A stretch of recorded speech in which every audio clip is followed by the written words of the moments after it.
Mga kapatid, hindi lang ako makatulog sa nangyari kay PRRD, no? Kasi ipinaliwanag na ng mga eksperto na talagang tsaka tayong Pilipino lang, simple lang eh. Simple lang eh, no? Kung kunwari nakita kita, ikaw na nanonood, kung may nakakapanood man, sabihin ko sa'yo, punta ka sa bahay, tawag ka ng tatay ko. Bakit? O, di ba? Tatanungin, hindi ka naman sasama ka agad, di ba? Ito ko pupunta dun.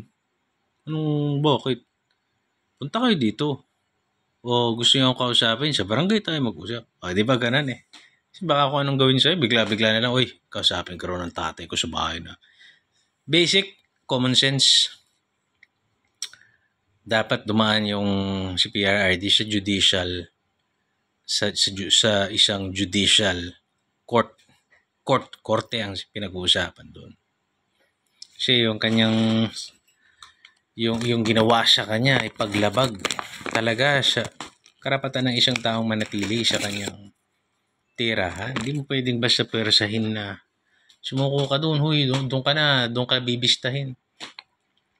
Kaya ba itong mga unggoy na mga kumana kay Pangulong Duterte ay hindi siya idinaan sa korte dahil ba natatakot sila na magdesisyon ng korte against them so mapapahiya sila?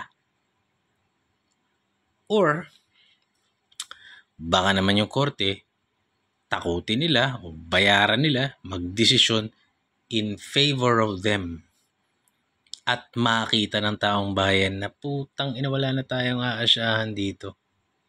Revolutionary government na, baliktarin na natin lahat ng mga putang inang to. Ganon kaya? Dahilan? Kaya? Tapos ngayon, sasabihin itong, meron akong opisyal na narinig, sinabi niya, hindi raw gumagana ang judicial process sa Pilipinas. So, ibig sabihin, lahat ng desisyon ng Korte Suprema, mali. So, yung opisyal na yon, he directly attacked the integrity of the Supreme Court, of the judiciary, para ipagkanulo yung bansa natin na, hoy, hindi gumagana ang justice system sa bansa namin. Kaya eto na si Duterte, hinahain namin sa inyo. At dahil ganon ang kanyang pahiwatig, ibig sabihin nun, ipinamumukha niya sa buong mundo na ang Pilipinas ay isang failed state. Isa tayong failed state sa administrasyon ng kanyang amo na si Bongbong. Ganun ba? Maaring failure itong gobyernong ito pero parang hindi naman tayo failed state. Naniniwala pa rin naman ako sa Korte Suprema. So i-analyze yung mga kababayan. Tama pa ba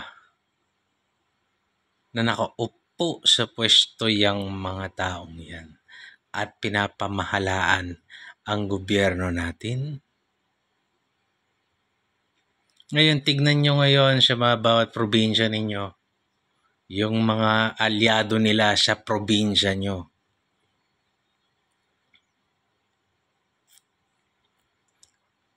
Okay pa ba? Hindi ka ba nagtataka?